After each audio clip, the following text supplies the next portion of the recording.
Hey guys, नमस्कार। कैसे हो भाई? क्या हाल है सबके? चलिए, तो कंप्यूटर अनुदेशक की जो फाइनल रिजल्ट्स के लिए जो वेट कर रहे हैं, बहुत सारे कन्फ्यूज़न में बैठे हैं। मैंने देखा ग्रुप में कि क्या फाइनल रिजल्ट आएगा, क्या एक और वेटिंग लिस्ट आएगी, क्या जो अब्सेंटीज थे उनको मौका दिया जाएगा, क्या हम लोगों का फाइनल रिजल्ट दिसंबर नवंबर में आ जाएगा, क्या हमारी ज्वाइनिंग जो है वो कब तक आएगी। ये पर्टिकुलर सीक्वेंस की बात करें तो प्रॉब्लम्स है। तो यहाँ से जब हम लोग निकले तो सुनो, पहली पहली बात क्या है कि रिजल्ट जो है, रिजल्ट, ठीक है, वो नवंबर में आएगा। कौन सा रिजल्ट? Final result. ठीक है। अब नियम तो यह है कि एक वेटिंग लिस्ट, वेटिंग सॉरी, जिन लोगों ने या जो जो लोग नहीं गए थे, जैसे माना कि 7 नवंबर तक आप लोगों का डॉक्यूमेंट वेरिफिकेशन था एंड कुछ लोग वहां पर अब्सेंट थे, तो उनकी भी लिस्ट निकाली जाएगी कि हाँ भाई, इनको अंतिम मौका दिया जाता है, अपनी तरफ से जो डॉक्यूमेंट्स है वो आप लोग लेकर के आ जाइए। ठीक है। फिर उसके बाद में दूसरी बात, फिर बात आती है काउंसलिंग की। काउंसलिंग, ये काउंसलिंग का क्या सीन है ये देखो। तो काउंसलिंग की जब बात करें तो काउंसलिंग जो है वो बेसिक की ही बात करता हूँ मैं, सीधी सीधी। सीनियर तो आप लोगों का पूरा राजस्थान कवर है उसके अंदर। ठीक है, बेसिक की बात करता हूँ। तो बेसिक जो है वो, जैसा मैंने लास्ट टाइम बताया था कि ये जो है वो आपकी संभाग स्तर पर होती है। ठीक है, संभाग स्तर पर। ठीक है। अब इसमें एक और इम्पोर्टेंट चीज़ है, जैसा मैंने पिछली बार ये कहा था कि ये बोर्ड के द्वारा आपका होम डिस्ट्रिक्ट चूज किया जाता है। ठीक है। तो वो बात तो ठीक थी, लेकिन मैंने एक मेरे मित्र से पूछा था जो ऑलरेडी ग्रेड सेकंड टीचर है सरकार, राजस्थान सरकार में। वो सीकर से बिलोंग करते हैं, बट उनकी पोस्टिंग जो है वो करंटली नागौर डिस्ट्रिक्ट में है।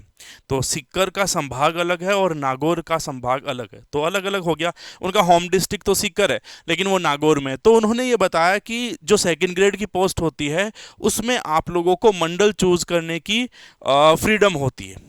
मतलब समझे, मंडल, मंडल का मतलब संभाग। तो ये जो है वो आप चूज कर सकते हैं। ठीक है, ये आप लोग चूज कर सकते हैं, शिक्षा विभाग के व्यक्ति से ही मैंने डिस्कशन किया था, कर सकते हैं।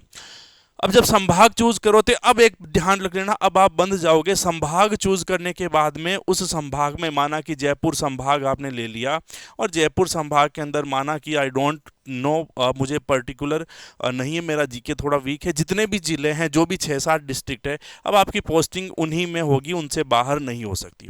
अब उसके बाद में आप लोग किसी एक जिले के अंदर अपनी जो टोटल जो लिस्ट है, अपने जो टोटल स्कूल्स की लिस्ट है वो बना लो। और ध्यान रखना, सारे के सारे राजस्थान के 33 जिलों की जो स्कूल लिस्ट है वो टेलीग्राम के अंदर अपलोड कर दी गई है। ठीक है, तो टेलीग्राम में अपलोडेड है। इस वीडियो के डिस्क्रिप्शन बॉक्स में टेलीग्राम का लिंक भी है, सारी लिस्टें वहाँ पर पड़ी है। अपने ज़िले की लिस्ट निकाल करके अपने आसपास की जो स्कूल्स हैं उनकी एक लिस्ट बना लो, जो मैं बहुत पहले से कह रहा हूँ कि ये काम तो तैयार करो। फिर काउंसलिंग आएगा, और काउंसलिंग के बाद में आप सोचोगे कि अरे भाई, स्कूलें कौन सी लूँ। आपके पास में टॉप 50 स्कूल की लिस्ट होनी चाहिए। जैसे माना कि मैं काउंसलिंग कर रहा हूँ आपकी, आप मेरे पास आके बैठ गए। ठीक है, तो मैंने कहा हाँ भाई, कौन सा संभाग? आपने बोला जयपुर। जयपुर चूज हुआ। जयपुर की स्टेट, जयपुर का जो डिस्ट्रिक्ट है आपने वो चूज कर लिया। फिर आपने बोला कि हाँ भाई, मुझे राजकीय उच्च माध्यमिक विद्यालय गोपालपुरा चाहिए।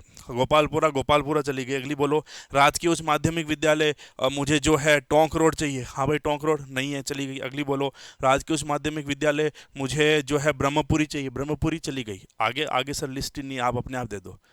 You are getting my point? समझ रहे हो मेरी बात को कि कहना क्या चाह रहा हूं मैं? ये इस हिसाब से, तो अब इस हिसाब से आपसे टॉप 10 की लिस्ट ले ली। अब उसमें भी अगर आपको हुई तो ठीक है। तो अब भाई, जितनी ज़्यादा स्कूल की लिस्ट बना के चलोगे अपनी तरफ से, इतने इस चीज़ में रईस मत बनो कि भाई मेरे को क्या है, मैं तो नंबर अच्छा है, मैं टॉप 3 में हूँ और मेरा ये स्कूल मेरे को मिल जाएगा। अरे यार, बना के चलो, फिर बाद में वहाँ पर गले में आ जाएगी ना, तो फिर कोई ये ना मारवाड़ी में क्या होगी, टोंपो काट वालो कोई नहीं आवलो।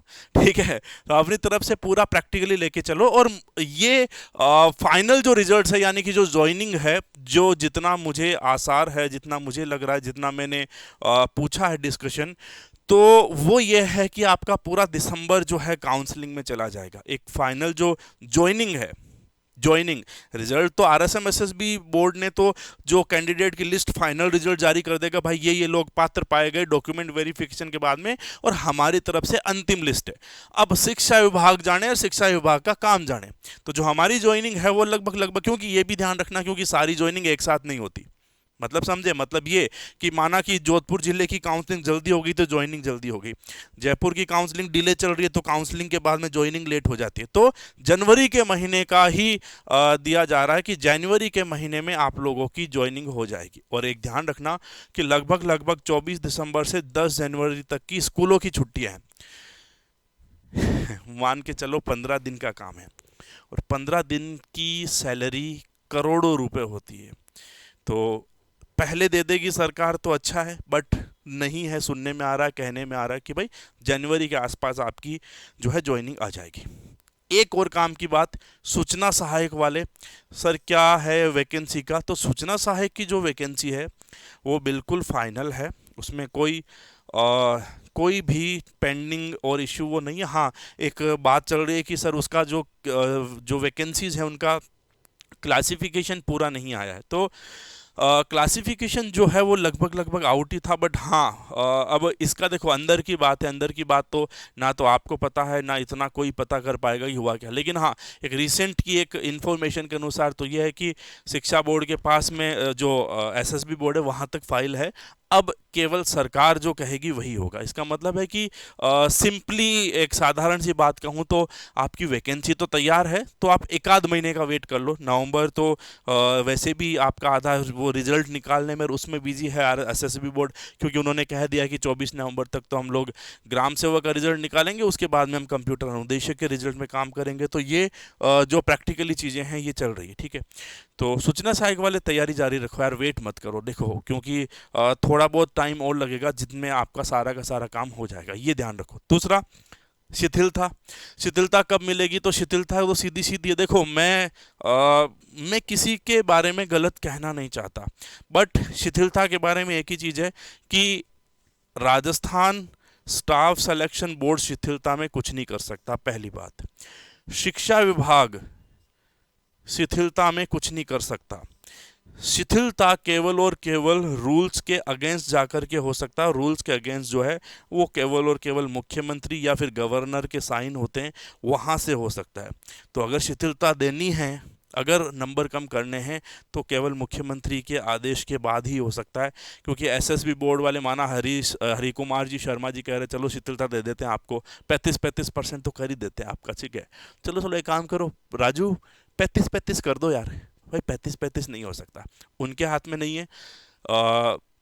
बीकानेर में शिक्षा निदेशालय में जो बैठे हैं उनके हाथ में भी नहीं है। तो you have to wait guys, आपको थोड़ा सा करना ही पड़ेगा। तो रिजल्ट आ जाएगा, उसके बाद में उपेंद्र यादव जी भी यही बोल रहे हैं कि भाई मैं तो खुद उनके साथ में हूँ कि पहले एक बार ज्वाइनिंग दे दो, जो सिलेक्शन हो रखा है उनका, तो उसके बाद में अगर सीटें खाली रह जाती है, हाँ सीटें खाली अभी भी है, लेकिन अभी क्यों रिजल्ट को रीशफल करवा रहे हो जिनका हो चुका है।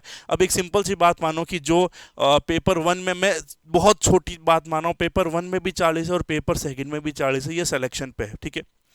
एक नंबर आपने नीचे किया तो 39.93, और इधर 72-73 वाले बहुत हैं, इधर 39.54, इधर जो है 50-52 वाले बहुत हैं। मेरी बात समझ में आ रही, रेंज बहुत बड़ी है। एक नंबर कम करना मतलब सारे बच्चे आ जाएंगे वापस, और जिनका हो रखा उनका भी नुकसान हो जाएगा। 100% मानो कि अगर शिथिलता दी जाती है तो थोड़ा सा भी नुकसान क्यों ना हो, जरूर होगा।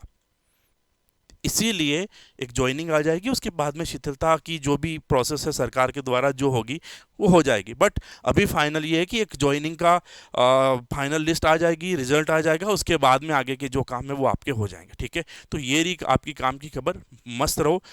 जो अभी जो लोग अपना डॉक्यूमेंट वेरिफिकेशन करवा के आ चुके हैं, जिनके डॉक्यूमेंट बिल्कुल सही हैं, अब देखो कुछ लोग मैसेज कर रहे थे कि सर हमारे सामने पात्र नहीं लिखा या अपात्र नहीं लिखा, कैसे पता चलेगा। तो डियर देखो, आप अपने डॉक्यूमेंट वेरिफिकेशन करवा के आए थे, आपके अगर डॉक्यूमेंट सही थे, है ना, अगर आपके डॉक्यूमेंट सही थे और उन्होंने देखे थे आपके डॉक्यूमेंट, तो आपको 101% वहीं पे एश्योर हो जाएगा कि हाँ भाई मैं पात्र हूँ। अगर कोई प्रॉब्लम थी तो स्कूल, देखो वो इतने कोई दूसरे गोले से आए हुए प्राणी नहीं थे जो हमें हमारे साथ कुछ अन्याय करने आए थे। जिनके साथ में कुछ प्रॉब्लम थी, लिटरली वो उनसे स्टाम्प पेपर लगवा लिखवा लिखू के ले रहे थे, ठीक है। अब जिनके डॉक्यूमेंट में नाम ही पूरे नहीं है, जिनके डॉक्यूमेंट ही अधूरे पड़े हैं, तो उन वो तो सीधे सीधे अपात्र हैं, ठीक है। तो जिनके पास डॉक्यूमेंट पूरे थे, जिनके सब सारे के सारे काम हो चुके हैं, वो सारे के सारे पात्र हैं, ठीक है। तो उसमें कोई टेंशन मत लो, मस्त रहो, आराम से काम करते रहो। और आगे जो बड़ी भर्तियां हैं, जो कंप्यूटर अनुदेशक वाले हैं, वो सूचना सहायक में मत जाओ। अब उससे बड़ी प्रोग्रामर वगैरह की जो वैकेंसी है, तकरीबन तकरीबन वो भी आने वाली है प्रोग्रामर का, ठीक है। तो उसकी तैयारी पर बैठे रहो, आराम से पढ़ाई करते रहो बस, ठीक है। इधर उधर की बातों में उलझो मत, बस मेरा यही कहना है आप लोगों को, ठीक है। Thank you so much, bye.